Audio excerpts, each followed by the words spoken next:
Welcome to the Rodeo Time Podcast. It's a very special episode.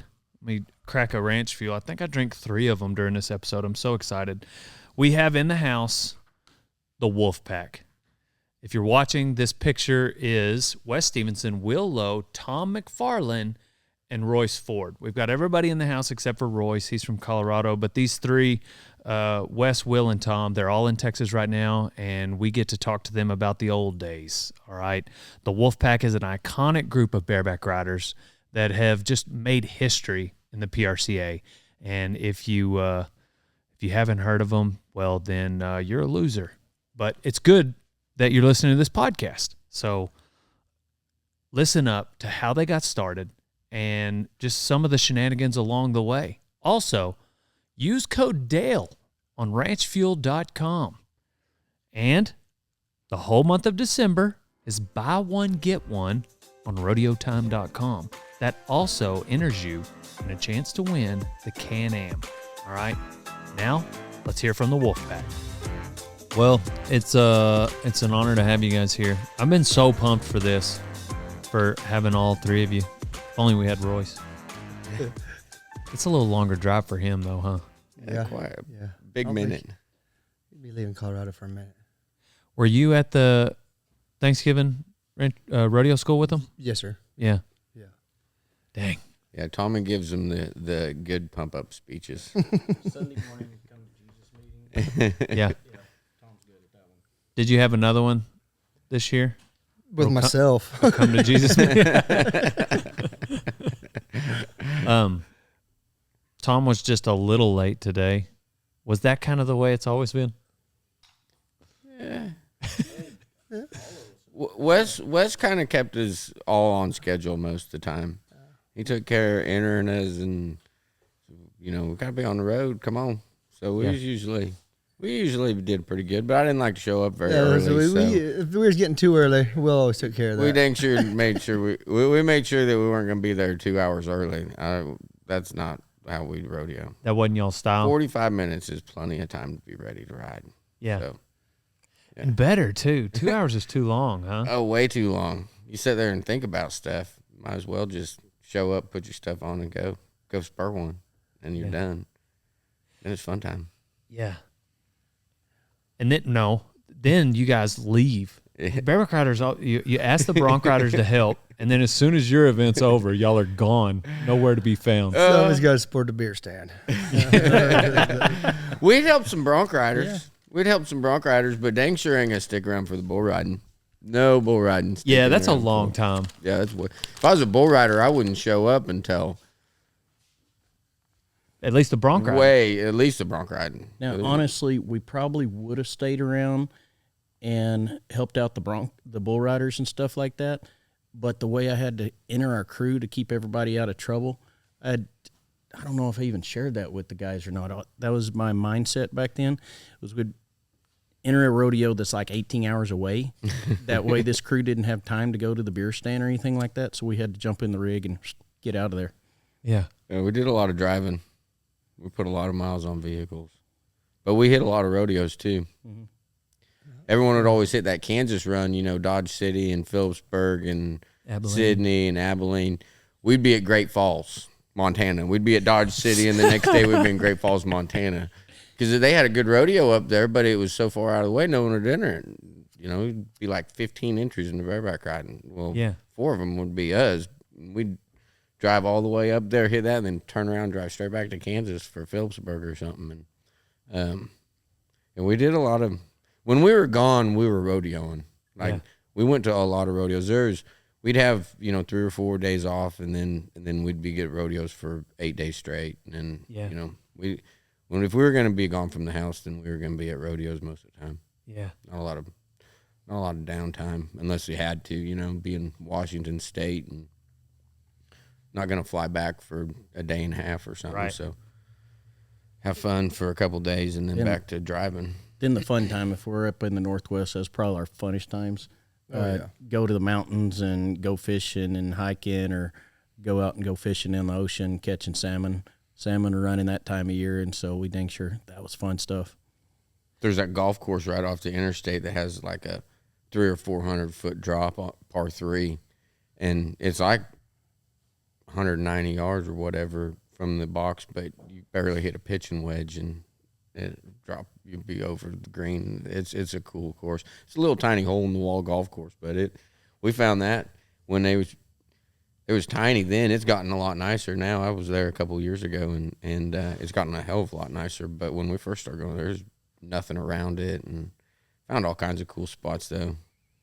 These two took golfing pretty serious. Me and Royce, on the other hand, we might make 5-6 holes and then usually roll a golf cart or something. Back to the van. When did y'all first travel together? Start traveling together? I guess 04, wasn't it? Yeah, maybe 02 we went to some rodeos together, and Tom and I went. Will and I went to the finals together in 02, and then pretty quick, Tom jumped in, and we all went to finals together in 04. Well, when I first started rodeoing, Tom was with these guys. Tom was hurt, and it was Wes and Forrest Bramwell, and then I entered with them for a couple, and that's the year Forrest got hurt. Yeah. And then Tom got healed back up, and that's when we started really rodeoing hard together, I think. Yep. And then, but like at the very beginning, the first couple of years, I catch rides with Wes. Hell, Wes had that old silver bullet truck, and the odometer, he had a fuse missing or something. It might have blown, I don't know, but the speedometer didn't work, and we're pulling out Mutual, Texas, and headed home. I get pulled over. He said, "How fast you going?" I said, "I had no idea, but it was really fast." It was about $3,000 on the RPM, because you knew what speed you're going off the RPM gauge, and we was in 5th at about 3. And I said, "I'll tell you what, you will never ever see me again if we can just keep rolling." It was 4:00 in the morning. We was headed home from Laughlin, I think, and but rodeoed in that truck for a while, and then that worked pretty good with the younger guys jumping in that truck, since speedometer didn't work and is a 5-speed. So you just tell them, "Oh yeah, at like 2,500 RPMs, you're probably doing 65, maybe 70." So, you do about 85 or 90. That would get y'all there. Get us there a lot quicker. It's not the same pickup you're in today, right? No. So y'all went. When did you get dubbed the Wolfpack? I don't remember when that was. It was Chad Klein. It was Chad Klein, Elvis, that started calling us that. We damn sure didn't name ourselves. We tried to fly under the radar. Yeah, that was Elvis that named us. That had, it was like, "Man, what is that about? Where'd that come from?" And he's like, "Man, you boys show up to a rodeo, y'all winning 1st, 2nd, 3rd, 4th, and you ain't leaving no meat for anybody. I like a dang pack of wolves." And so that's where the name come from. Yeah, it stuck.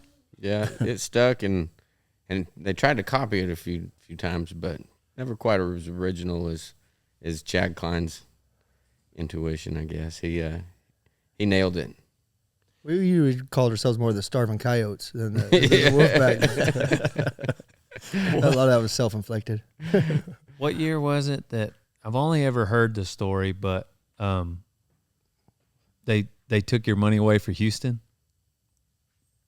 Did you? Prescott. I don't remember. No, they took money from Prescott. For my permit year. Because you. Yeah, I bought my permit too early. Yeah. Yeah, I just put, like my birthday's November, so instead of 11, I just scratched out on the ID the 1, so it just was a 1, so January 2nd, which they didn't check it or nothing. I mean, hell, I just wrote it in there and sent it in and got my permit, went to rodeoing, and I don't know, later on that year, somebody, I guess, called in, they said, and that turned me in or whatever for not being 18, and anyhow, they had to give back all my money, and then they fined me $2,000 on top of it too. But he didn't give back the buckle though for the winning gone, huh? Did you stole that? Did they just take it away from your standings, or did you have to actually give it back? Oh, I actually had to give it back. No kidding. Yeah, plus $2,000 on top of it. Let the kids play. Yeah, he won. It was he won all around at Prescott when he was 17 years old. That's what was the second event? Wrong Crichton. Whew. Yep. Yeah, Dang, that's Dusty cowboy. Dan Harry's. I Oh, really? still remember that. Yeah, I know that. I don't Dusty remember much, Dan. but for some reason I remember that. Yeah. Man, you were gung ho, huh? Yeah. Just ready to go rodeo. Yeah. Yeah. Sure was. Had you but that was before you fell in with these guys? Yeah. Well, my brother was going to school with Wes, so I knew of Wes, but I hadn't met him yet or nothing. We talked on the phone, and I was like, man, I'd seen time event guys do it all the time. That would send in when they're 17 and just and buy their permit or whatever at 18. And Tom's wanting to rodeo, and I was like, yeah, just send it in. I didn't know if you'd do it or not. Well, he called me up. He's like, man, yeah, I got a permit, entering this rodeo and everything. He's like, oh, cool. What do you got, bud? And he goes, oh, Lucky 7, old horse, gray horse that come from Berners Johnson, went to the eliminator pen. I mean, there's guys that went to the NFR that would turn the horse out. Not no good kidding. on him. And so this 17-year-old kid and Raleigh, Tom's brother, told me, he's like, this kid's pretty tough. Like, he rides good. I laughed on the phone when he told me he had Lucky 7. I was like, well, you're young. You'll heal. Go get on him. Have fun. You'll heal. and it's like, man, you're about to find out how good that kid is or not. He's got one of the strongest horses in the business. And Tom called me back. And I was like, how'd you do, bud? And he's like, man, that's a fun horse. Won the rodeo. I was like, hey, anytime you want to go, I'll enter you, bud. Yeah. That's how we started. Dang. Yeah, Lucky 7 was no joke. Big old gray horse. That was before my time. Yeah, he was at the end of his deal. He was Chuck Lowe kind of more time. Yeah, Honeycutt owned him then, and so yeah. What? How many NFRs did y'all make? I made 4. I went to 9. 15. 15. I thought it was 14. I didn't want to say 15. Yeah. And you won the world 3 times? Yeah, I had a pretty long run where they're all back to back, and then 15 was the last one on the run. And we did the ERA deal in 16. Then went to like 10 rodeos in 17, BRCA rodeos, and then come back in 18. Really shouldn't have made it in 18 because that was the year JR got hurt.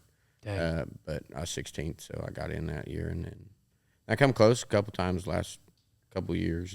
20 didn't rodeo during COVID. Screw that. And then 21 was pretty close. 19 was pretty close. 21 was pretty close. Just easing around though now. So. Yeah, you're still getting on them? Yeah, a little bit. The end of the year was a little hard. I messed my shoulder up real bad at Wichita Falls, and so I didn't enter anything for a couple. And then being close to the house, my kids are older, so just been staying close and enjoying that. And so I went to a bunch of UPRA rodeos, and hell, that was fun. Go to rodeo, come back, sleep in bed every night. I think there was only one weekend that I went that I didn't get to go home. Yeah. And then I'd enter some of them pro rodeos and stuff. And if the winter rodeos go good, then I'd enter harder. Mm-hmm. You know, like if I cracked them at San Antonio or Houston or something, then I'd probably enter a little harder. But none of them had, just ain't cracked them super hard. And so sounds good. No problem with me. I'll just ease around and enjoy it. And I ain't going to go to 90 rodeos like we used to. So yeah.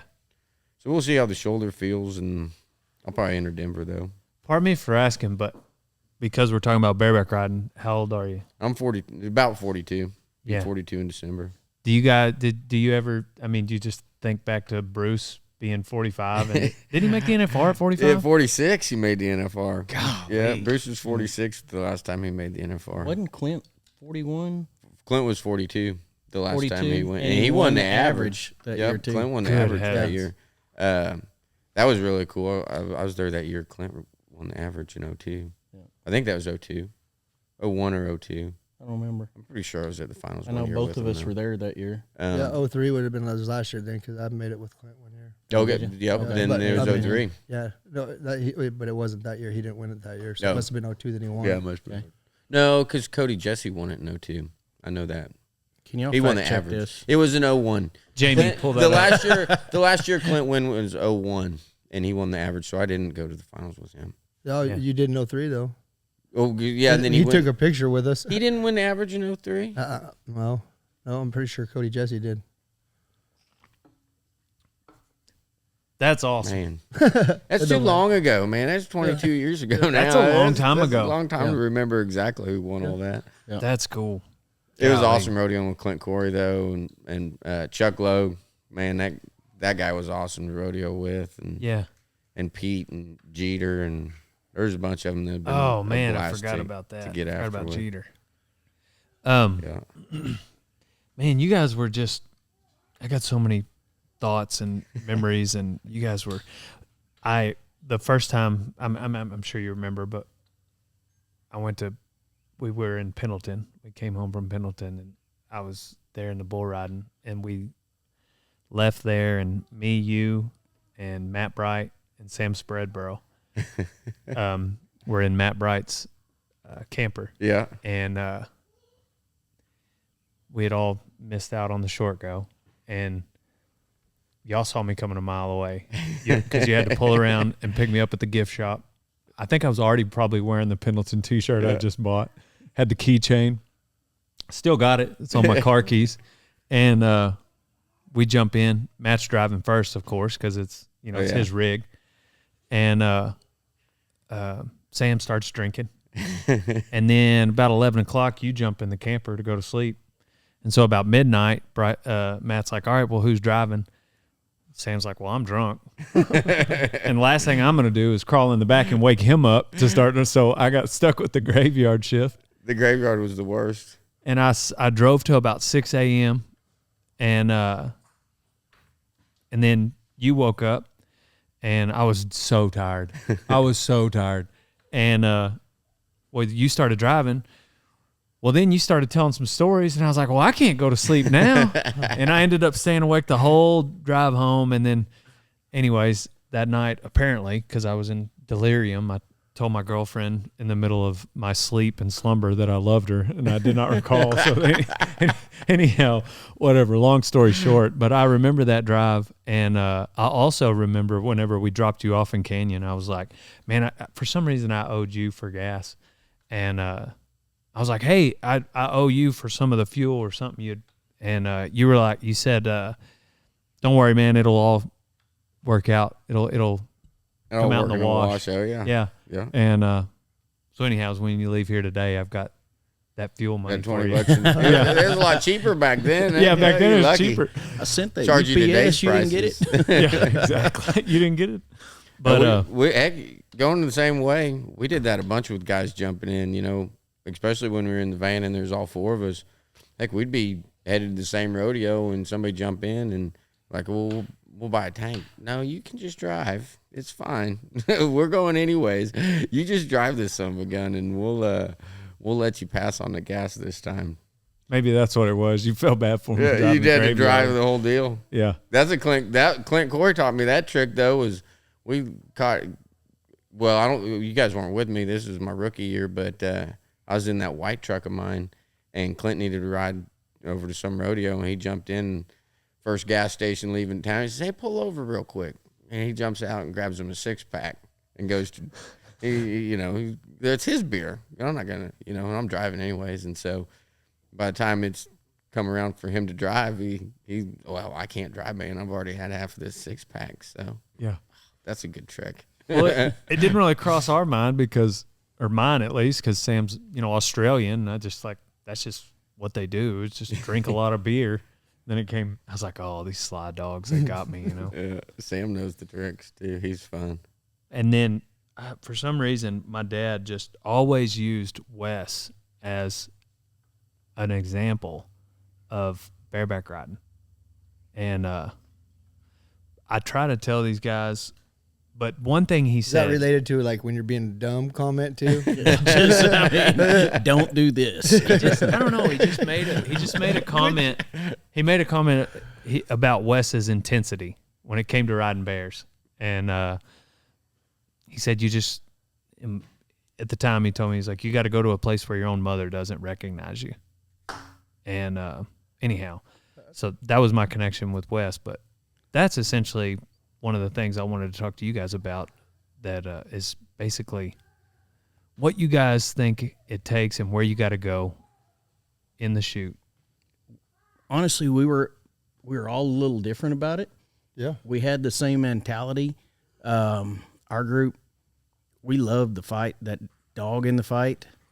We craved getting on the rank ones. Yeah. I mean, whether it didn't just have to be at the NFR. we could go over different stories all over the place as an example. But man, I mean, like Tom, Will, myself, Royce, we crave getting on those rank ones. Yeah. It was a fight within ourselves to prove to ourselves, and you wanted to know, do I really got what it takes? And a lot of times you're scared. You don't know. And the only way you know is you got to go pick a fight with that big old bad bully and see if you can hang or not. Yeah. Just all four of you. Yeah, we all approach things a little different, though, you know. Like I was saying, I didn't want to show up to that rodeo till 45 minutes before, 30 minutes before. It didn't matter. Early, I didn't want to have to think about it. You know, go get on and just go do it. You don't have to think about it till you crawl in there and crack it back. You know, Wes and Tom maybe get a little meaner about it beforehand, and you know, not super early, but when they run those horses in, it was time. You know, and Tom had the ugliest face ever before he nodded. I was born his with head. it. Hell. Well, it got uglier before he nodded. And your dad talked about my intensity level. I think actually Tom's was probably more intense than I was. But Tom did a great job of, he could still be cool. He could handle a colt. That's probably your horsemanship, you know. But Yeah, I mean, it all changed. I enjoyed. I mean, if we got there 2 hours early talking about, I didn't mind. I loved being behind the chutes. If there's any one part of that rodeo and that, I mean, just hanging out behind the chutes. Yeah. You know, I just enjoyed that. I don't know. Seems like everything's pretty for real right then. No, you know, I mean, hell, ain't nobody boasting or you know, anybody back there that's getting on. They're thinking about it. I don't know. I've always liked it, just the feeling I got, and I like being nervous. You know, later on throughout riding and whatnot, I dang sure was nervous at first, and then it got to a point where I'd almost hunt to get nervous, so I'd have that same, you know, adrenaline, same motor, and just because I liked it. But at the same token too, it wasn't all just rah, you know. When I climbed over the bucking chute, things had to slow way down, you know, go to breathing and go to thinking about what you had to do, not worrying about trying hard. You know, hell, if you got to worry about trying hard at that point, you're a little light, really. Yeah, I mean, I was always scared, but there's you know, Wes used to do it at the schools for sure. He'd, in the Rocky movie, you know, Freddie Fear and getting over Freddie Fear, you know, except being friends with Freddie Fear and you know, being courageous and brave or whatever the words you want to use is. But if you're getting on a bucking horse and you're not a little scared, then you're probably not right upstairs. Right. There needs to be fear. You know, you should fear that. I mean, you're not scared of the horse or what's going to happen, but you know that there's so many unknowns that can happen that, you know, your life can end as you know it. But those are just things you get over, and, you know, it is what it is, and we're still going to do it. I mean, Right. I'm not scared. There's fear in there, I guess, but you're not scared. You're not worried about it. You're going to go do it anyways. I'm going to keep doing it. So, but I mean, when you strap your stuff to Chester or Lucky 7 or, you know, one in the eliminator print at the NFR, that you're ready to go out there and do it and show the world what being a badass is, and it's fun. It's fun doing it. Wes was always seemed like, I don't know, he won't. Then I don't know if he's saying that admit it now, but I always figured he'd die in the arena. And when he quit rodeo, and I felt bad for him. I thought, oh damn it didn't work. Yeah, maybe he'll be drunk wandering around in a stock contractor at Cheyenne and get kicked off the back of the chutes or something. But I mean, he was always literally, you know, ready to die when he nodded his head. What could be a better? He talked about couldn't think of a better way to go down. Because it's all gonna happen. But might as well be at Cheyenne in the short round, you know. And that is one thing I very much appreciated for my dad, especially my granddad having later in his life, last few years, got dementia and didn't even know who I was. But my dad at 55 didn't have to do that and just, you know, got to do that picking up. I think that for me, the beginning of the end of my bareback riding career was because I was the opposite of what y'all are talking about.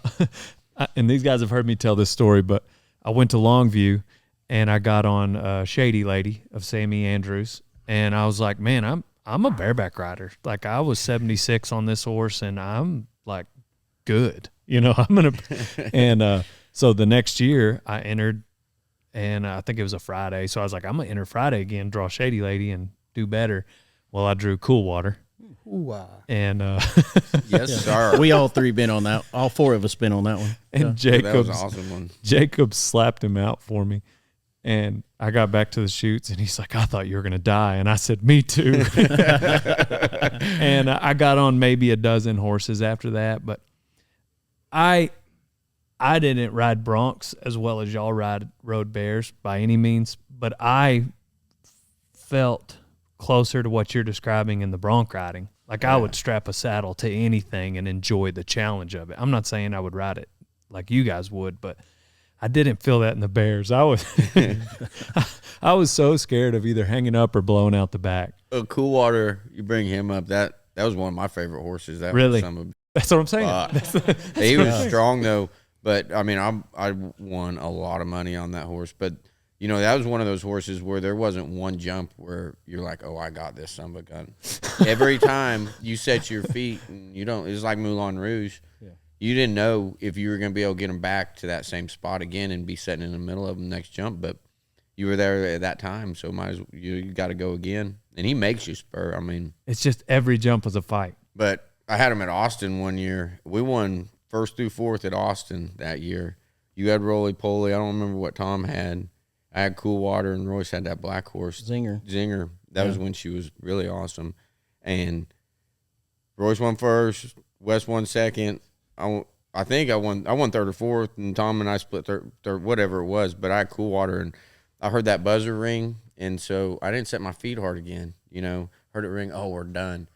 And that very next split second, I was on my head in the dirt eating it. I mean, because, you know, I heard it, so it was over, and wham, she just put you down. I mean, if you're not doing it right every time on a horse like that, then that's one thing I forgot about. Cool Water was about harder to ride to make the pickup man. Making the pickup man on her, making 8 seconds. That one was a hard one to stay aboard to make the pickup man. For the first jump.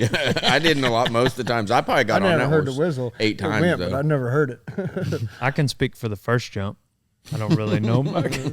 And part of the second, but I can't tell you about any more than that. That horse was honest as they come, though. Bail in the air, crack them hard, and just buck. And, I mean, those which are the pen was he in? TV, wasn't it? He went in TV. He kind of went in the eliminator, semi-eliminator. He went enough times that he was in a few different pins. Yeah. A lot like Moulin Rouge, though. That little roan horse was scary rank.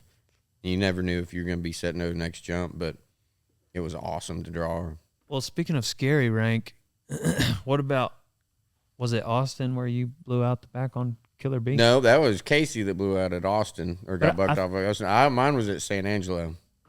Oh, you did on Killer Bee? On Killer Bee. Yeah, Killer Bee got Casey at Austin. It was me at San Angelo. But you rode him, didn't you? Yeah, they gave me a score.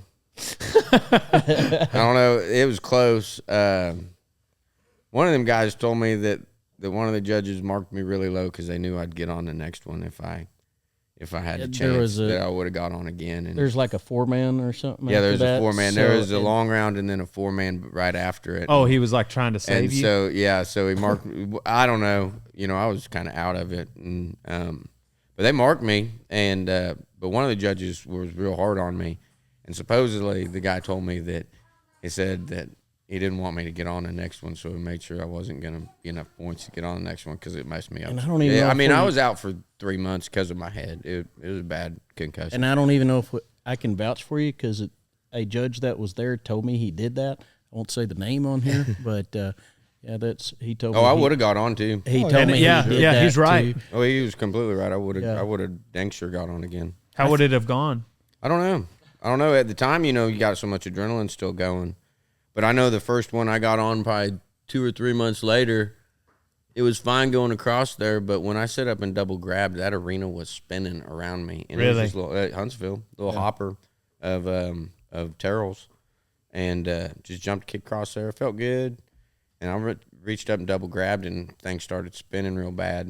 And I said, "You're gonna have to give me a second to collect my chickens." And So I got off, and then I took another like 2-3 weeks off after that, and then I come back. It was good, but dang. But I knew that time that the concussion was bad. I haven't been right for a long time, so it is what it is. But yeah, Killer Bee got me that year. That would have been like 21. And yeah, I remember the that. year before in 20. I know it was 21 because in 20, Virgil got me at Denver in the lip. The only time I ever broke my nose was Virgil. Took Virgil to break my nose.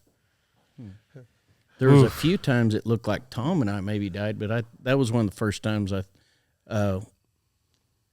watched that, and I thought, oh, my buddy just got killed. I thought Tom died in Lewiston, Idaho, on that little hopper of beards. Oh, little darling. Oh, just Tom and I run over to Lewiston. Everyone else turned out, and so the two of us run over there from Puyallup or whatever else was going on. I don't know. And little darling, she's a rapid little pony across there, but she was little. And Tom was every direction on this horse. He was I in front of her, out, behind and her. I never once spurred her in the neck again. But I kept trying to. I kept spurring over. I mean, one way to the next, the left leg, and then I'd spur over the right leg the entire time. I mean, the entire time. And we were in that green van that Royce bought out of Colorado Springs. It was such a piece of shit. And Tom broke a rib or something over there that night. And so I was like, it was only a couple hours back over to where everybody was. And so I was like, I'll pack us over there. Well, he's laying in the bed in the back of that van, and we're sitting there bullshit. Got him to go laughing, and his ribs all busted up. He's like, please stop. And his ribs, he's laughing his ass off, but he's in like super pain. So it just made me laugh more. It was a little darling. Yeah, it's true. It's true. She manhandled me. It happened a lot. Have you still been doing a lot of day working? Oh, yes, sir. Yeah, that's about it. Day working and riding colts. Yeah, around Paducah? Yeah, Quanah. Yeah. I mean, I'll go, or I'll go anywhere. I'll go to Arizona or whatever. But yeah, how long were you on the wagon out there? 2.5 months there. At the spring. RO? Yeah. Yeah. Yes, sir. Dang. Yes, sir. Yeah, we were on the wagon at Guthrie. Oh, at yeah. the Sixes, and nobody'd seen Tom. We were all getting in our teepees, like, where's? It was like Sunday night, and we were like, where's? And he rolled up about just enough time Monday morning to saddle his horse. And were you riding in Vernon or just hanging out? No, I don't know. I think I was just hanging out. I can't remember. I think I was just hanging out. But anyway, Partying. yeah, rolled in there just enough time to make it to jump in the trailer. There's a couple of times that come real close. Reggie did me good. He was good to me, real good to me. I love Reggie. Yeah, he's a good man, fun to work for. I had a blast. I really did. Yeah, he was the only reason I was able to be there. Oh yeah. So yeah, he's good, dang good guy. and Cole too. Yeah. Oh yeah. Yeah. Yeah, he Was you there when I slept all day? Yeah, so it was half the day it was that when it rained. Yeah, so we came in early at lunch because it started raining, and so it looked like we were maybe going to have a long lunch. Well, Tom's like, I'm going to sneak into this teepee and catch me in a little nap during lunch instead of eating. Well, no, see, I really did. I grabbed my plate of food, and that wall tent was full. I mean, I could have, but a little alone time. I just go eat real quick. And the next thing I know, Cole's just saying, hey, are you in there? Are you alive? That was when we came back. Yeah. Brandon Boots said he flanked all day. Brandon 400 and some calves that day, and he said he flanked the whole time for me. I don't know if that's true, but it wouldn't surprise me. So we left. Just nobody thought to go check for Tom. Nobody noticed whenever we went back out after lunch, and he was just snoozing in the teepee. You wake me up. Yeah. No. Cole went to holler and I set up, I still had a plate of, my shaps was still on. I had a slicker on, and I just set up, and plate went flying and fork went flying. I was like, you're full of shit. And I stuck my head out, and they were catching horses down below. And I mean, they were literally catching horses. I stepped out, of course I still had my leggings on and everything, and I ran down the hill. Reggie, they just turned horses loose, and I went to stammer and I said, I understand if you don't fire me. I said, I don't blame you. I said, I truly am sorry. And he said, well, hell, I think he was tired.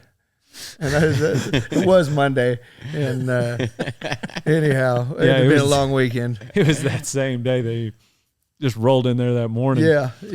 No, it was. Lena Wood dropped me off. I was rodeoing there because I went to Guyman, and actually, it was a long weekend. But no, once we noticed that we had forgotten you when we were out there, then we were all laughing about it, and so Reggie couldn't be mad because it was just we were just all laughing so hard. But I did dishes the rest of the wagon though. Yeah, that's right. I apologize. I said, y'all can shat me if you want. Because we were rotating on dishes, on dishes, and you were like, I got them, guys. And we're like, all right, here you go. Washed and dried them. The rest 2 weeks, I guess. It wasn't too much longer. God, that's funny. Did man, how has that intensity? I mean, just Rodeo Time podcast. We're talking to bareback riders. Anybody that listens to me talk, bareback riders, in my mind, are the last event that I would ever choose to fight. And I know even on that wagon how terrified everybody was at just the thought of fighting you. Not that anybody ever came close to it, but just that was something that people would like, man, can you imagine trying to fight Tom? And everybody, no, I cannot. That would be terrifying. But regardless, like, did that bareback riding transfer over to anything else in life as far as like your aggression at how you approach things? Had to have. Not going to quit. I mean, just like Tom and Little Darling, no matter where that swing lands up, you ain't going to stop, you know. Not going to stop until you hear the buzzer or you land in it, sitting in the dirt. But either way, you're still going to get up and walk out of that arena. I mean, you just never quit. That's the thing in the bareback riding. I don't know. It's talking about intensity or I guess that's what it had to have been, or fear, like we talked about, or whatever. But when it's all said and done, that's still one of the things that I miss on a regular basis. It doesn't happen as much anymore, but to me, it's the same thing as when you're riding the bronc, the rest of the world has to disappear. I mean, when you climb over the chute, it has to. It didn't always, but when it didn't, I realized the results of it, and I figured out I had to be, you have to be in the zone, the intensity. I mean, there has to be nothing else in the world but that bucking horse. And didn't realize it at the time, but it's a good reliever of life. Get away from. The world can kind of be good to get away from every now and then, and zone in on that, and not rodeo. And got to where I didn't realize it, but I needed that. I needed to go get in a fight in town, or have a horse buck there at the house, or the only thing I can ever, as far as compares to getting on a bucking horse where I knew it was coming and be like catching wild cattle or something. I mean, that's, as far as. Maybe you need to start doing yoga or something like that. Bring it down. Yeah, when you, like Tom said, when you crawl air on a bucking horse, there's, whatever, you say 8 seconds, but, it's a good minute from the time you ride to the time you out of that arena where there's nothing in the world that matters except for you and that bucking horse. And you don't have to worry about, if you paid that bill or you don't have to worry about anything except for surviving that one buck. Surviving that. Yeah. It is, and there are moments it clicks in different points of life where you can just zone in completely on one thing and forget about everything else. And that's really, that's the way we're supposed to live life, though, is the only thing that matters is right now, is here you are, enjoy the moment that you're in. Mm-hmm. Of course, we look forward to trying to be good dads, being good people, base our life after the Lord and chasing that direction. But you got to be aware of where you're at right now in the moment, living it to the fullest. Which Wes has no problem zoning out into Westland. You talk to him for 5 minutes driving down the road, and you look over and you realize he did not hear one word you said that whole time. He's just sitting there driving down the road in Westland. I've gotten there a time or two. Joined him. It's not bad when you get there with him. Yeah. One time we left Al Sewell's house, and next thing you know, we were headed to watch the rodeo in Calgary, and the next thing we're going through the mountains. I mean, switchbacks. It's a little ways to some switchbacks from Calgary where the rodeo's at. we drove like an hour and 45 minutes out of town just talking about bareback horses. We realized, well, so where are we going? It's rodeo. Which rodeo? Which rodeo?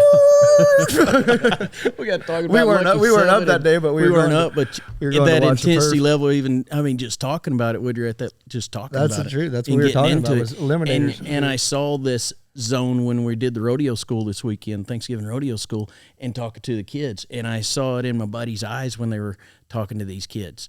It wasn't, hey, you need to get on this spur board, lift on the rig, and set your feet. It was at that switch and intensity level, and even talking to these kids. And I know it helped me in my other events, just because I'm not sure why I was different. I felt like what you said, it was this level of fight that you had to go to survive, and there was never a horse you couldn't go there. Yeah. But it really helped slow down my other events. Did it ever slow down an actual fight for y'all? Like, did you ever find yourself in a fight where you felt like bareback riding is what made you? I'm not very good at fighting. I'm a horrible Will didn't fighter, mind so. fighting, but I'm he not wasn't good at any good at Yeah. it. He could. But the only way you could beat him in a fist fight, you had to knock him out or kill him, one of the two, because he wasn't going to stop. And he's pretty hard to knock out. Like the best one was with like him and Casey Field. Hey, thanks for enjoying this episode of the Rodeo Time Podcast. I'd like to thank my sponsors, American Hats. Pull that sucker down where your ears crump just a little bit. That puts you in fight mode. Also, Rock and Roll Denim. You got to wear Reflex, old son. That way you can spur your bulls for 90 just like old Uncle Dale Brisby.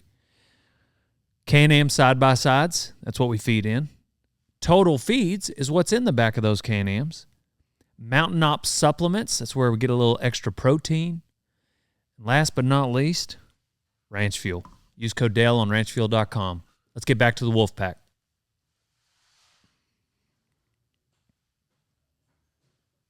And so you take two really tough bareback riders, that's the intensity level. I figured he'd break his hand over my head and then we'd all be in a better spot, but he didn't. He just kept hitting me. Hey, we need to redo that one. No, we don't. No, we don't. Is it because you're so laid back and you wouldn't? Well, I wasn't at the time. I might have been a little juiced up and probably deserved what I got, actually. So, well, then it's not really a problem, but that I probably deserved it. Now it's bareback rider against bareback rider. So it's kind of a level playing field at that point. Yeah. It'd be like if you were fighting a civilian.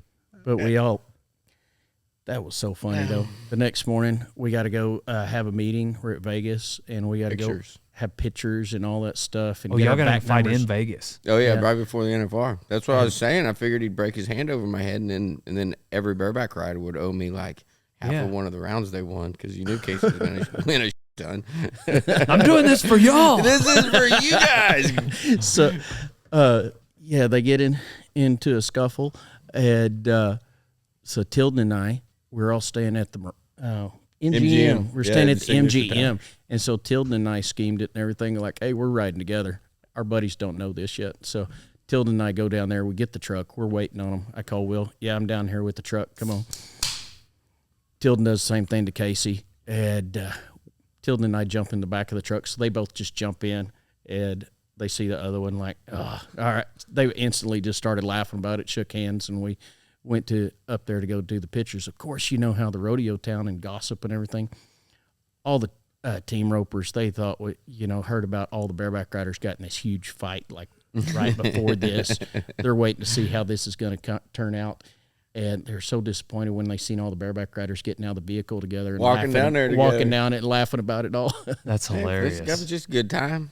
That's how it should go. Yeah, it's over. That's how it should. It was over when we got up off the deal, and just a fight. What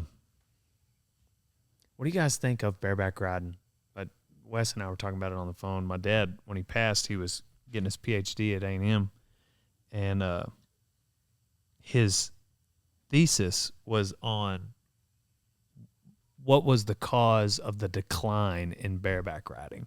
And anyways, it was just, he was doing all this research and like trying to formulate this theory and come up with a solution. But basically, like, why are these other numbers growing and bareback riding isn't? He did all the events, but he did bareback riding the most, and that was probably where he appreciated the kind of fight you guys had. And but anyhow, it's just something I've always wondered. I've always thought that, there might not be the numbers, but the guys that are coming up, these young kids are bad. I mean, they're tough. I think they get weeded out a little faster, but the kids that come through, and this is just my opinion. Bareback riding, it don't ever feel good.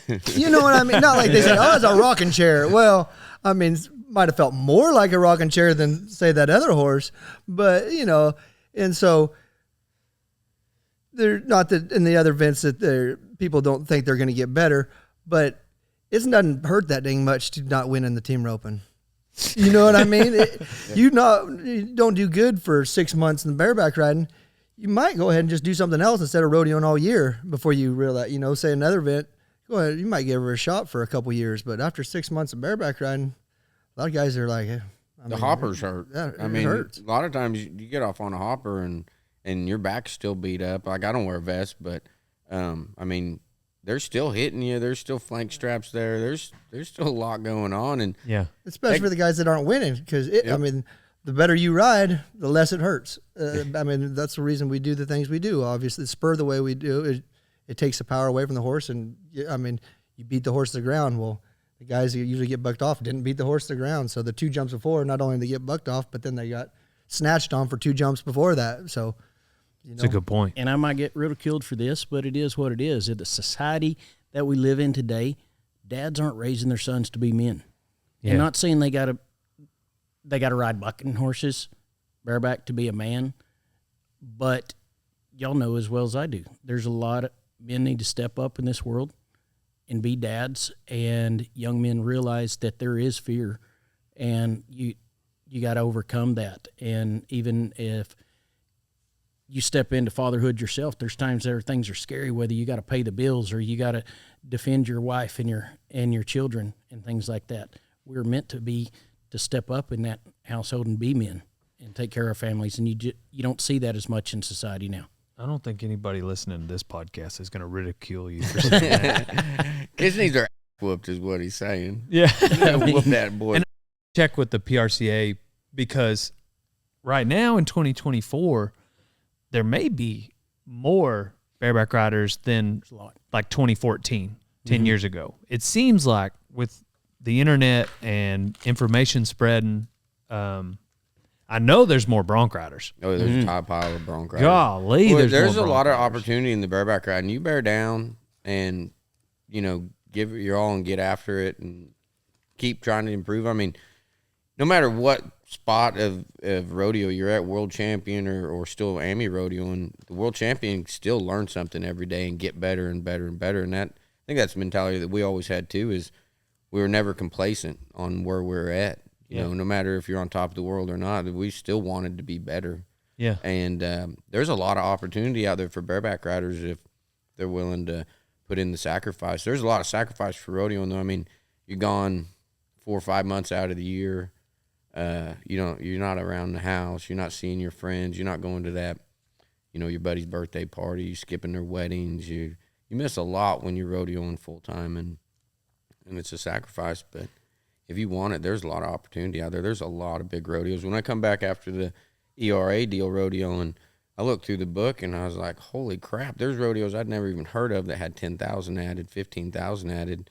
Never even thought about going to some of those rodeos. And like, well, hell, I got to enter that. I got to enter that. Holy crap. We're, whole different schedule, really, after we come back. But if you want to put the time in and sacrifices, there's a lot of opportunity and a lot of fun out there. The places you get to go are unreal. And there's some kids coming up. Right. We've seen it in the last couple of years, and they're still coming. And kids that are hungry and got to try. I mean, I've already talked about the rodeo school. we go teach that. There's only so much we can teach as far as how to lift on your rig and set your feet, tuck your chin, be a bareback rider. But that heart thing, Yes, sir. we can't teach that. Right. They either got that dog kind of getting that fight type of mentality and take it to them or not. And there's a bunch of kids we saw this weekend that had it. Yeah, there was a bunch of kids in the school. Bigger than it has been that I know of here late. But even at that, like you said, at the end, there was a couple kids that I walked up and said, "Hey guys, I love it. It's awesome that you want to get on more." I said, "But you don't need to get on more than 5 bareback horses in a day. I mean, your body." Yeah. And I mean, they were still wanting and knew they could do better, and but they had that kind of fight, that kind of fire, and so anytime we see that, I mean, to me, them last kids there at the end, each one, like I told them both, you can make it. It's up to you whether or not you want to do it. So, yeah, you got a long ways to go, but I meant it at the bottom of my heart. I mean, that's all it takes. I mean, that's all you got to truly want it. And if you want it, then go get it. I think it seems like too, there's those kids at some point, they need to be getting on the right horses. Yeah, it's a big part of it. Yep. Huge part. One of my guys, he wanted to ride bareback horses, and anyways, he went to one spot and kind of had him going, put him on hang 'em high, like I talked about. Been on him about 8 times, and then stock contractor ran a colt in there that, back about this wide, broke his arm in the rigging. Like before he hit the ground, he had a broken arm, and just a little too much horse for. I mean, this horse should have been at the NFR. Jumped in the air. There's a picture of this horse 8 feet in the air, cracked out, and this guy's getting on his 9th horse. Yeah, had to have surgery on his arm and went back to bull riding. And maybe that means he wasn't meant for it, or maybe that means like probably shouldn't have been on that horse. And I don't know. I think there's we got to make sure they're getting on the right stock. At some point, that you helps, can't. but That's you the can't hard part help about it. bareback riding, though, too. Sorry, never to interrupt you. There's a fine line between what's a good bareback horse. If they're just pogo sticking across there, they ain't much help. It don't feel good. I mean, when one's bucking, it feels better. So, the same token, the second they slip up and stub a toe, them rank ones are going to put you down. But they also they don't send your feet the rank ones send your feet, and them dinks don't. So you got to have something that bucks. For sure. And if they're especially good at the jumping in beginning, there, I think, because It's a fine line. We try to take care of them as much as we can, but with bucking horses, it's hard to really dial it back. Yeah, that's and true. take it easy. It's hard to. We try to, but it comes to the point, like Tom was talking about. We've bucked these colts. We've dummy bucked them. They're young, but they don't have the power. And we try to. Some of those colts are perfect. Right. I Some love of them getting on colts are colts. good for Colts, them younger guys, there's no and they've been power. on 20 head. Okay. And we want them to get that feeling of a horse jumping in the air so they can figure out that timing. Yeah. And Sometimes those colt trips, they just, like you said, there's just no power. they're bailing in the air and then they're moving back and forth. So as long as that guy sets his feet back when they do move a little bit, you can track them through all that stuff if you're doing the minimal basics on those colts, because they're not yanking on you. When they're moving ahead and not jumping in the air, that's miserable. Mm-hmm. What did you guys do outside of the arena to better meaning like, I know you had a hay bale. Oh yeah, but Wes and I both rode the hay bale a bunch. Hell, we'd take that to Vegas. Mm-hmm. Yeah, we'd bring the hay bale, and right before we'd go to the locker room, get on it. Yeah. And with the rigging? No rigging. that way it's a lot more workout. It's all on your feet. Yeah, you got to catch yourself or you'll fly out the back. And you're holding nothing. Yeah. Yeah. A lot of saddle horses, like just strap your rigging on a saddle horse. I was really lucky where I grew up is the amateur guys that I went to, and the high school rodeo guys that put on all those rodeos, they had good stock. And I just fell into it. I didn't come from a rodeo family or anything, but those guys that put on all those rodeos that I went to had good stuff, and they knew what they were doing, and got on just good horses for the most part. Got on colts sometimes too, but the good stock is a huge part of it. But I mean, there's only so much you can do. You just got to get on. Right. You got to go. Yeah, nothing can replace that, right? I haven't Getting on seen horses. It. I mean, there isn't nothing. So me and Chad were talking about that. just talking about the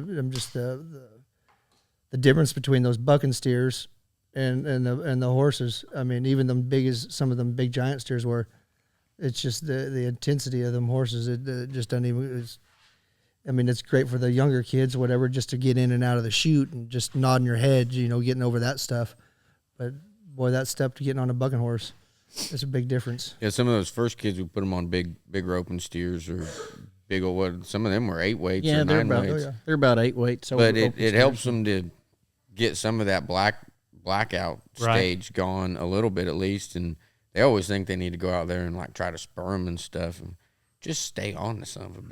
Just ride them. Yeah. Just run your hand in your rigging and try to stay in the middle of them, and hopefully you're not blacking out. I mean, especially kids that didn't grow up like on a ranch or riding horses or something that bucks a little bit, even if they just been on some horses, when it goes fast.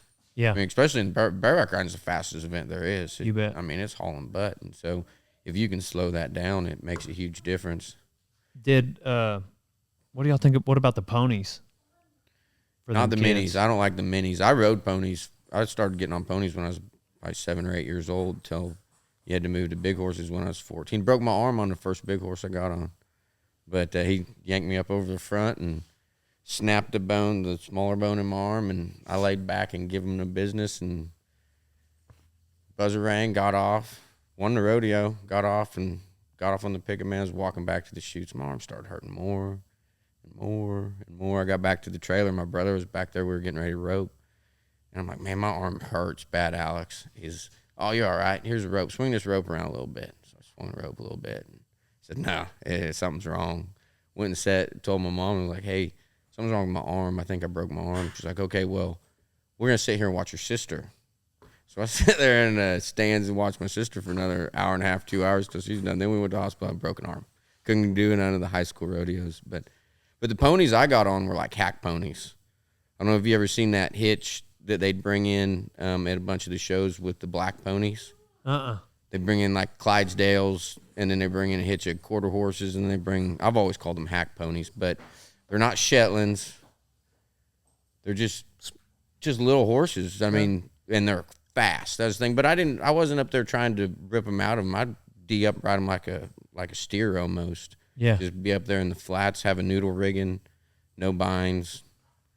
And those type of ponies I like. But again, I wasn't trying to spur them. I was just trying to hold on with my feet and stay in the middle. And then when I got on the big horses, they were a lot slower than the ponies. So it made things easier for me to see and start working on getting my feet coming up and setting them and all that stuff. So, what's the memorable story you guys always find yourselves telling about whenever you were all three around? All three together. I think there's a lot of them. And we get together and somebody will mention something. You're like, oh, dang, I forgot about that. Yeah. From us camping somewhere. A lot of our stories from rodeo are not just about riding bucking horses. It's for sure. And so we set things up for you. You don't even realize it. Yeah. So when was that? The PRCA had us do, before YouTube and everything came around, the PRCA, they started calling us the Wolfpack, and they sent us with these video cameras. And so they mailed us these. I'm surprised you guys haven't found them. Yeah, you'd have to research. I don't even know where they're at. But they sent us these cameras, and then they had like these little cassettes. The mini cassettes. Mini cassette deals, old school. So they wanted us to video those, and then we'd have to Dropbox them, mail them to the PRCA, and then they'd do it. Was a deal like with Wrangler or something. I don't remember everything. Who it was. And they first talked to us about it, and we're like, okay. The guys weren't really big on doing this. No. And they was like, y'all do it for a little while, do it for 6 months. It starts getting some traction. We'll start paying y'all. We was like, okay, yeah, we're down for that. But our videos, some of those were, man, they're funny as heck. We didn't do I've never seen one of them. Really? Did you ever see any? I think I've seen one. Saw one or I two, do remember that one where we drove all night and ended up on the West Coast somewhere. I don't know if we were in California or Oregon or whatever, and we did that video up on them rocks right in front of the ocean. It was like sun was just coming up. It was cool. We never did a whole lot about the rodeo though. Like a lot of them guys did Fishing. videotape their rides and show their rides and stuff. We were doing the fishing one was awesome. Yeah. We were at his family's place in East Texas and caught a pile of catfish, and Wes is cleaning these catfish on the deal. They're still flopping around. They cut that part out. They fast forward. They fast forward thing. through it. So we caught all these fish, and we're like doing a cooking video, you know. There's your fish. We're cleaning them up, and fish are flopping around. And I was like, here you go, PETA. This is dinner right here. Yeah. They fast forwarded through that part. Dang. Those we did the videos that we did though. We didn't do much about us riding. Where are those? They're videos? the PRC has them archived somewhere. I'm supposed to talk to them about. They want to do some stuff. I'll do some stuff for them at the NFR, and they were gonna give me some rides from. Well, like Kai Hamilton is sponsored by Ranch Fuel, so they were gonna give me that. I'm gonna ask them. See if they find it. I also need. What year was it? There's 6 or 8 of them in there. It was like mid 2000s. I need the footage of the Wolfpack cleaning catfish. That was just one of them. Yeah, there was several of them and different stuff from us camping and we had to mail the videotapes in and stuff, and then they'd finally put them out a month later or something. Where'd they put them out? On the internet somewhere? yeah, they had like we weren't that tech savvy. If we'd followed through with it, we'd probably done pretty good, but we had better stuff to do than videotape our shenanigans. Yeah, but then it came to it, and we were like 6 months of we should send them all these videos. They were putting them up on the Pro Rodeo website under a deal where you click on them, watch them. They started getting a bunch of hits, and we're like, okay, hey, how about that? We talked about kind of getting paid a little bit for this. And there's like, and there's another group there's like, oh, we'll do it for free. We're like, well, we ain't doing it for free. So Yeah. yeah, We feel and like Dale Brisby came along. Yeah, Started. you're welcome. Yeah, there you go. Y'all teed it up for me. Right. So yeah, If you find them, they're awesome. yeah. There's some really good ones in there. That's like, man, I do get excited whenever we're making videos that hopefully, YouTube sticks around and I can look back as almost like a video journal of what we were, because most of the time when we're filming, like the vlogs, at least we're documenting what we're doing. Tomorrow we'll have to palpate some heifers and, whatever it is. And it is neat to go back, especially at this point. I've been making videos 11 years, and so I can go back. But it just would be awesome to go back and watch 20 years ago of the Wolfpack. Oh yeah, they're out there. They're on the internet, so the internet's forever. They're somewhere out there. The internet is forever. I'd love to see some of those and going, oh wow, those idiots. What were a we bunch thinking? of Oh, hell, I know we said it then. There's a couple times camera got a hold of when it probably shouldn't have been gotten a hold of. There's so many pickups that needed, or rodeo rigs that needed to be documented like that. Like I always thought Casey and Tilden would have been good ones to have. Oh, yeah. Videoed and Wade and Ty's would have been good. Yeah. Ty Atchison. We ran Wade Sunday. We like entered a lot with Casey them. and Tilden. We were Jesse Davis and Joe Gunderson. those That would have been funny crew. ones. Taos had Golly. Ty Atchison and a bunch of them. Wade. I mean, we all kind of ran together a bunch. And Well, Wes would always coordinate with like Muncie or Sundell or DeMoss. He'd coordinate with all these bronc riders that all traveled together too, where there's a big group of them. And so we'd try to all enter the same rodeos the same days, or he'd enter the rodeo the same day as those guys, and the next one try to enter the same day as those guys, because those are our buddies. We For sure. swapped help and stuff like that. And so that always made it more fun camping and all Floated that rivers stuff. and- Floating rivers. And yeah, gosh dang, I bet y'all were so fun to hang out with outside of the rodeo. there was for a while like Ty Atchison and I, we'd talk every single morning on the phone, like, all right, where are we entering, bud? And just kind of That's coordinate cool. together. And, I love Ty. Yeah. Oh, yeah. Yeah. That was, and then, the Red Brand van. Yep. yeah, that's right. Red That's what Brand. it had, There was 2 years there where we was almost together all summer. They were pretty fun years when Robbie first come around. Yeah. We all lived in Robbie Hodge. 2011, we lived in Robbie Hodges. That was our home. Wherever he was rodeoing at, like if he was in Caldwell or Idaho or something like that, that was like our home base. That to- would to be enter a out of. fun crew with Robbie thrown in there. Yeah. I met Ty at Weatherford. He showed up with Cody DeMoss and had that Red Brand, and that was kind of one of the first times I was like really watched a young guy, it just kind of hit me that was a thing for a young guy to jump in with a seasoned veteran and to help them along. And then either that year or the next year he made the NFR. But I remember that because I had a ladies' man drawn of Scotty's. Yep. And I got a super cool picture. He made a left turn, and then I went over the front, and he did step on my stuff and left me a scar, which was only funny because his name was Ladies Man, and he scarred me down low. But, yeah. Yep, 22 Ladies Man. Yeah, that goes all the way back with Aaron. That story starts even earlier than that. From Tom being in Arizona, I got to know Stevie Dollarhide really good and all that crew.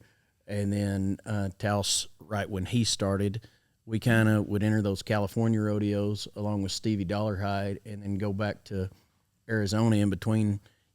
You go out there for 3 or 4 weeks to the California run. Well, going over to Arizona wasn't that far, so we'd run back over and go punch cows or go catch mavericks for 2 or 3 days or something like that, whatever Stevie would line up. And so that's where we kind of started running in with Taos and then turned into all them other guys. There's a bunch of fun stories. Yeah. Going over there. You were always ducking off to go punch cows? Oh, when we could, anytime we could, if we was able to. Like, especially them California rodeos, we dang sure did. Yeah. This is my best bareback riding picture, maybe, but that was Ladies Man right before he stepped on me.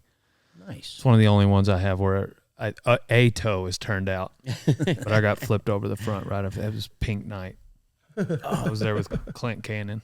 One of them runs, we were in California, and we had Ty Atchison, Wade Sundell, Heath DeMoss, our whole crew. I don't remember who all. There's a pile of us all went over to Stevie's, and I don't remember if we were just punching cows or trying to catch mavericks or whatever.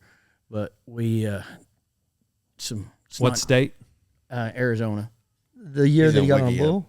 Huh? Yeah, talking about that? yeah. So we, I don't remember what year that was. It's When Wade got on that bull? Yeah. So we're over there all riding bucking horses. We go over there in day work and play cowboy with Stevie Dollarhide in Arizona.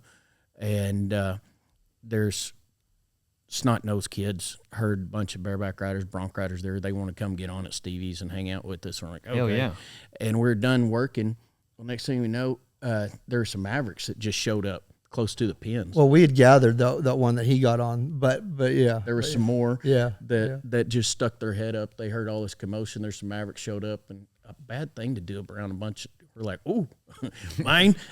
Yeah. So we decided to have a team roping contest going and chasing the mavericks, and then we got them in, and there's these bulls, some of them we gathered, were they're going to haul off to the sale barn. Somebody mentioned, shoot, what, to buck them first? And Wade, it didn't take maybe a couple of keystones he was into. It wasn't hard to talk him into it.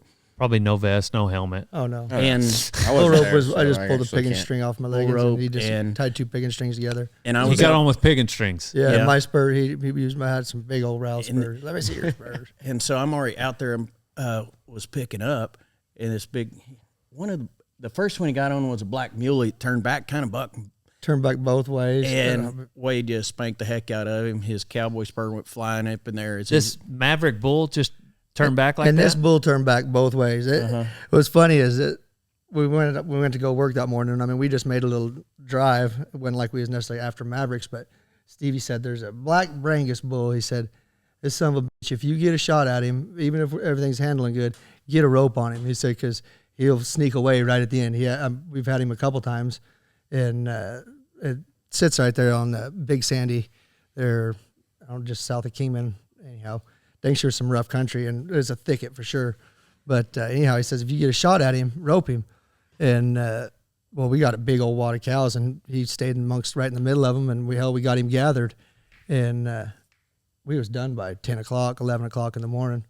And it wasn't by 1 o'clock, we was all feeling really good. And Tooted. Yeah, and then next thing you know, we was loading them. We was loading them. So he got on the black muley, turned back, and Wade spanked the hell out of him, made a good ride, and jumped off. And he is like, there's another, there's Maverick in there. Kind of had some high horns. That was the one that come in that we had caught just right there. Yeah, we caught that one and run him in. And since we're bucking horses for them kids to get it on, I I don't know. I just happened to be out there horseback, and this bull is not trying to really buck. All he's trying to do is sling his head up and hook Wade. Yeah. And I'm sitting out there. Of course, we're all giggling, laughing, hollering at him, jump off. He looks over at me, and he's like, get in here and pick me up. I'm like, okay. Well, go in there. And these horses Stevie's got them pretty tough. They're used to roping Mavericks, getting hooked by one just a little bit. So he goes in there and lets me pick him up, and I pick up Wade off a bull. So that was golly, that's hilarious. first time I've ever picked up a guy off a bull before. Worked pretty good. He just come in and went to hooking at him, and he was able to get off on him. That's funny. Probably not tipped. What's that? Probably not tipped. No, we had just caught. Literally, we had just I caught don't that think one. he that- was. Yeah. I mean, it sounds stupid that we was at an arena and here comes some Mavericks blogging up the arena, but that's wiki up for you. I don't know how to explain it. Like something out of a movie. Yeah, some of the best cowboys I've ever worked with in the world, and yet there's Mavericks everywhere. It doesn't make much sense, but that's just the way it is. I don't know. It's pretty rough. Did you guys feel like, I was talking to Jim Sharp on this podcast and asking him the same thing, but did you guys feel like y'all were writing history? I mean, you guys are an iconic team in the sport of rodeo, and as you were going through there, like, did it feel special? And it's special because we was with our brothers, you know, but we was just living. Yeah. Just living, being out there doing what we could. Yeah. But I wasn't worried. And I don't think, can't speak for everybody, but I wasn't worried about what they say in history books or anything. We just Yeah. worried Yeah. about getting it done that day. Having bet. fun, living, and And I living. think all of us would have been successful in rodeo without each other, but it sure was a lot easier And a lot more fun. and a lot more fun. I wouldn't have. I guarantee it. I can tell you right now. I wouldn't have. I know it. I mean, hell, I've maybe entered a dozen rodeos in my entire life. But besides that part, I just know I wouldn't have. I had to have fun. I've had people say to me, especially a few guys, whatever, cowboying, and some of them even get plumb pissy. If you'd have maybe not partied so hard, you rode good enough, you could have had a gold buckle. I said, well, and I did. I appreciate that comment. I said, but you don't know me very well. I said, I wouldn't have rodeoed if I didn't have fun. And I'm not saying we partied every weekend and we were a bunch of drunks. I ain't saying that by no means, but I had to have fun or else I wouldn't have done it. Because I wasn't the kid that grew up being, I'm watching the NFR, I'm going to be a world champion. My brother was. I mean, he knew every bull, every horse. I really give to, I mean, it wasn't necessarily me. No, I ain't going to say once I started rodeoing, I damn sure wanted to win a gold buckle. I'm not saying I just didn't care about it, but it wasn't like a lifelong dream by no means. And I'm so glad it was. I just didn't know it. I didn't know what rodeo was. I didn't have any clue it could be as fun as it was. And watching other guys, I seen how it was for other guys, and there ain't no way I'd a rodeo without these guys. There just ain't. I mean, I wouldn't have done it. I wouldn't have been as successful. I mean, as soon as I started riding, I jumped in with Wes, and he's been a nut forever about bareback riding. I mean, he was, back then, not that he doesn't love it now, but I mean, that's all he talked about. That's what he breathed. The bareback horses. And if you talked about anything else, shut the hell up. I mean, what are you doing? Yeah. We have one goal, and that's to spur bad ones. And that intensity level, and then just, the entering, and then as good as them guys rode, I mean, hell, besides it, you only ride against as good as the guys you ride against. I had kids to feed too, and I needed to win money, so I had to improve myself. But all in all, more than any of it is for me, it was the fun part. If we wouldn't have had fun, if like some of the other groups, if I had to travel with them, I wouldn't have done it. Yeah. I mean, and nothing against those guys, they just weren't my kind of guys. And like say, the four of us were all four different. Yep. I think that's for some reason the four of us meshed together well. Yeah, I'd We much rather wouldn't travel put by up with myself than without these guys most of the time. I got some other guys I travel with now, but man, it's tough comparing because we were brothers back. We still are brothers, but we it was before we knew we were brothers and living together pretty much. I mean, we'd leave in June and we'd come back into September after Pendleton. Mm-hmm. We'd pretty much live together in that van for 3 months. Yeah. And so either you got along or you figured out how to get along. There wasn't we were entered, so that's what we were gonna do. We all had the same goal: go out there and win and have fun.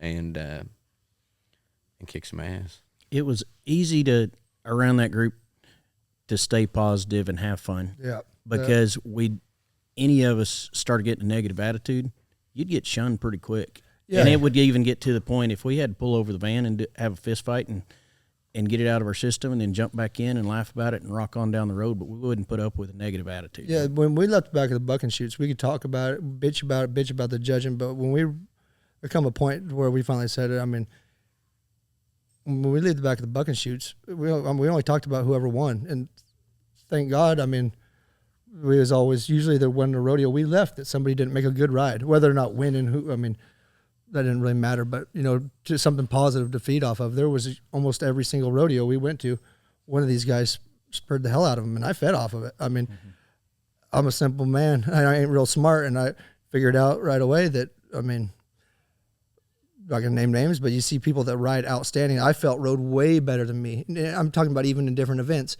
that rode outstanding, and who they traveled with, before you know it, they was fighting their head. I mean, and rough stock, man, it's there's a lot to it. You guy can be 100% perfect, do your job 100%, and you can get killed that day, or you can not win a dime. Yeah. A lot. I mean, that's God. That's where God comes in compared to other sports. I mean, they throw around a little ball or they throw it in a hoop, whatever. I don't see how God's really involved in that. I mean, seriously, it's you guys play your game, do your deal, whatever. But when you deal with animals and you're dealing with life and death, it's a whole different story. And and it is a different story. So when you don't do anything wrong, it can get really frustrating. When you do your job perfect and you owe people money, you got car payment to make, you're already ineligible, and you do your job perfect, boy, it can wear on a guy. But when you make it a rule that ain't no reason to no whining or nothing when the rodeo's over, and we visit about the guy that did good, it does nothing. I mean, it's guaranteed in my mind that it makes all the difference in the world. You can't change what happened. You can't change, like Tom said, you ride perfect. Spank it on one or hang it on one, and then you're only 80 points and don't even sniff Flank a check. falls off. You can't do nothing about it. You can't control what the judges did. You can't control what the horses did. You can't control so much in it. All you can do is control what you did, how good you rode, and your attitude afterwards, and your attitude going into the next one. And if your attitude gets bad, and then it's going to keep snowballing and getting worse and worse and worse and worse. And so if traveling with these guys, it was easy to keep a good attitude going, and because you knew it's gonna happen. We're gonna crack them, even if you dry spell, but it's gonna come back around because we all kept each other going, and feeding off each other. And it wasn't all sunshine and roses blowing up each other. I mean, by no means. I can think of one time I hadn't won, a check in a couple of weeks or a week or whatever. Anyhow, in my mind, I was needing to do some good or whatever, and I did. I was 87 or something, and everybody, oh, good job, and I walked behind the chutes and kind of bumped into Will, and I wasn't necessarily expecting a good job or a great ride or nothing like that, but I damn sure wasn't expecting what I got. And he says, "What the hell's going on?" Oh, he said, "Why ain't you tucking your chin?" He said, "Are you hurt?" He said, "If that son would have went left or right, you'd have spurred over. I mean, that's what's been happening. You've been spurring over horses' necks." He said, I'm happy as could be for you. I mean, there ain't anybody here happier. But why are you not tucking your chin? And I guarantee, I don't remember the next horse I got on, but I do remember that the next horse I got on, if I wouldn't have tucked my chin, I guarantee I would have got bucked off. He had that to say to you after you were 87. Yeah, just as soon as I got back. I mean, I won the rodeo. That's awesome. And he wanted to know what's going on. Yeah. He got your chin at about 6 seconds, and you just left it there. I said, "Yeah, you're right." I mean, it worked out though. It worked out, but he was 100% right. And I mean, the next ride, I guarantee if I wouldn't have tucked my chin, I wouldn't have rode. I think I had Witch Doctor next. That was a bucker. I wanted to, we all wanted each other to be successful and do good, And, yeah, I mean, so it wasn't like you rode great, you rode good, you're doing good. Well, that was, that was the biggest thing through all of it is there wasn't a bunch of sunshine getting blown up each other. It wasn't like, oh, that horse sucked and you rode good, but that horse just sucked and blah, blah, or the judges got you. No, man, you did this and this and this, and you needed to be doing this and this and this. and it's over now. Let's go on to the next one. You know, it was more constructive criticism and truth than it was. We didn't a whole lot, and nothing against the judges, but we didn't put a whole lot of weight in what really did. Well, the judges, we never looked at the sheets. Like ever. Guys like I almost, rides and especially all those years, I never looked at the sheets of what the judges marked. I care less what they marked. We knew what we did, and that's all that mattered. If we knew we rode good, it didn't matter if you won check or not. You rode them good. You did what you could do. That's it. Well, I only got a few more questions because I want to respect y'all's time, but one of them is along the lines of the point y'all are making here. That Trevor, you know, talking to him, he came on the podcast this summer, and it was super interesting how he would approach, you know, taking an L at a particular rodeo, and when he left there, and I guess I've just always been under the impression to be a winner, you just had to like take that responsibility all the time. But he made a comment that sometimes in rodeo there's some rodeos you don't have an opportunity to win. And there were a lot of times where he would extend himself grace, and Patrick Smith was like, I don't know what you're talking about. We can't go out to eat tonight. We didn't win. And Trevor was like, I don't know about you, but I'm hungry. And, you know, they didn't have the opportunity to win that night. And there's a big difference if you're not prepared and it's your own fault, and, you know, you can, but how do you guys see that as far as taking responsibility as opposed to I'm sure you, being the champs that you are, you had to give yourself grace before you moved on to the next one. We would we were honest with each other. We were very positive. We were honest about it. We would have hard conversations with each other, not in groups, in public settings, and going, man, that looked like crap. I mean, I remember Royce one of the times stuck in my mind. I won the rodeo, and horse circled around there, and I kind of flopped overside. They only saw the left foot, and judge marked me a pile. They didn't see my right foot that flopped down, and I knew it, made a comment and everything. I was like, well, kind of got loaded there a little bit, pulled the old veteran move. Royce jumped in the middle of me and just not in a big scene, but he goes, we're riding these bucking horses. It's about you and I. You know you didn't win that fight, and you didn't ride him honest, you know. And he's like, good on you for winning the check, but you're not gonna be able to cheat them all the time like that. Yeah, you know. And I was like, yeah, you're right, you know. And that him being honest with me helped me win more money in the long run, for sure. Because I didn't. Yeah, you're right. I better square up and ride with both feet, kind of deal. And we'd feed off of that, and but keeping, when it come to riding time, right before you're fixing to nod your head, we had a thing where it wasn't all the time, but if I looked over and I see Tom kind of looked like he was fighting his head maybe and had a rank horse, and all I did is just walk over there and go, hey, who was that spurred the hell out of Virgil for 93 points, and just walk off. And and I mean, we'd do that little stuff like that to each other, and you go, oh yeah, okay, that meant click and think about the positive stuff. Yeah, you bet. And the thing is, and you know, especially with our group, there wasn't things didn't happen because of lack of try, or you know, didn't get bugged down or something like that because the guy wasn't trying. You know, every single one was try our balls off every time. Yeah. And so it wasn't like, oh, he just went out there and was being a weenie about it and didn't ride good. No, I mean, went out and tried. It wasn't from lack of try that things went bad. Things just went bad, and you can't control some of those things.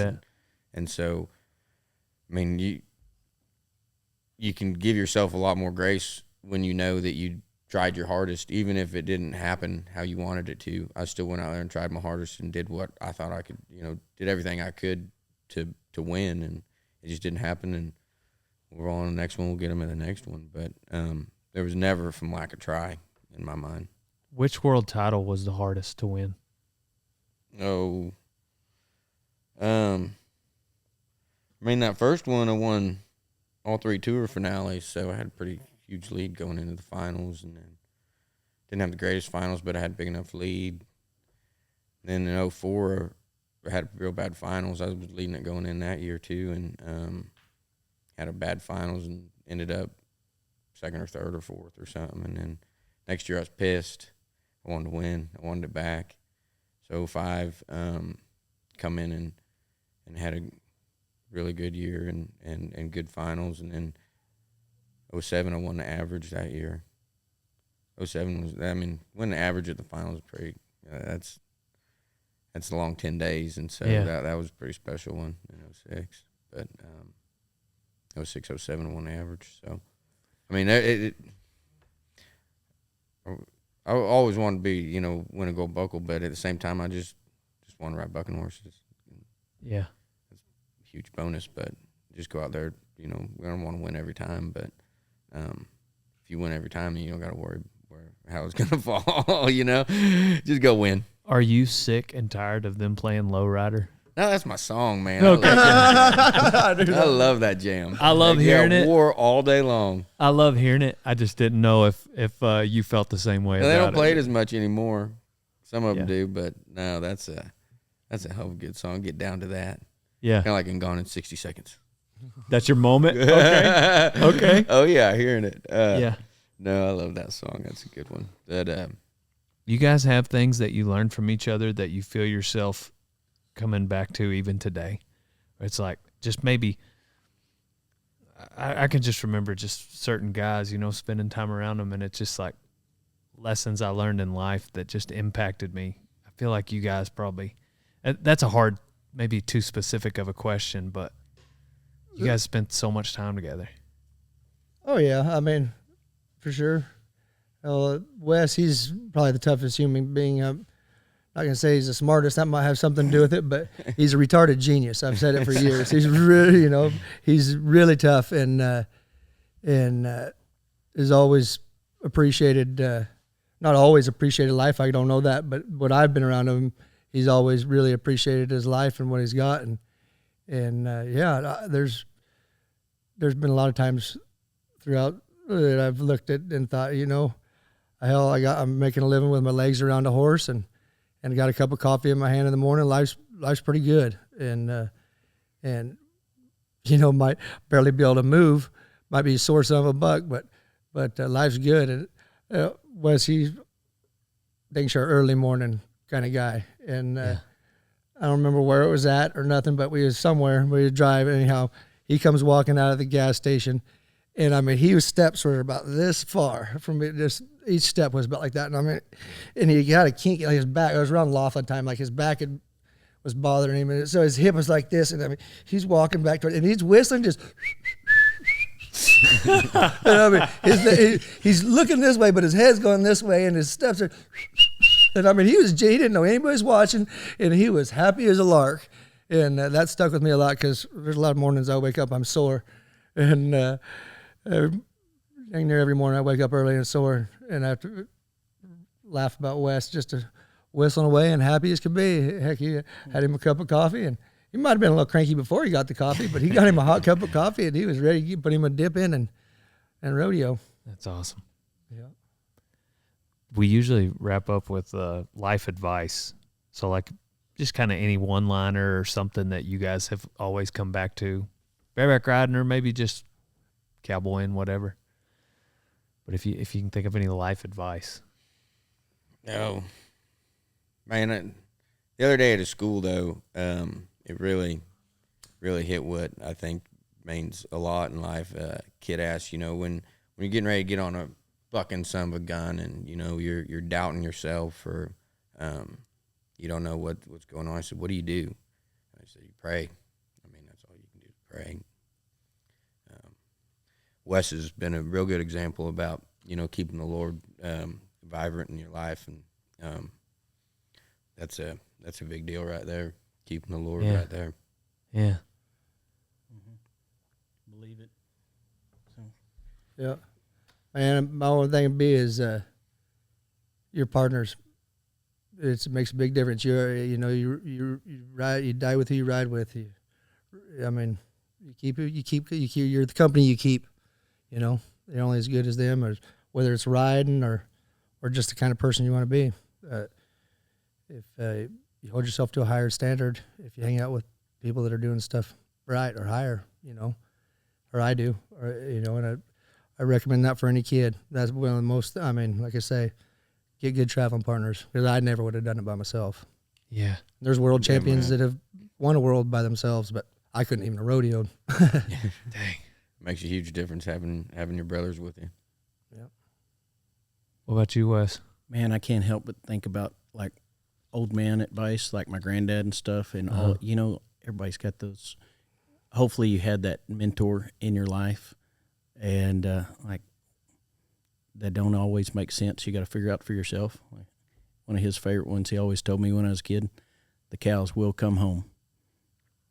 I'm still thinking on that one. Yeah. Okay.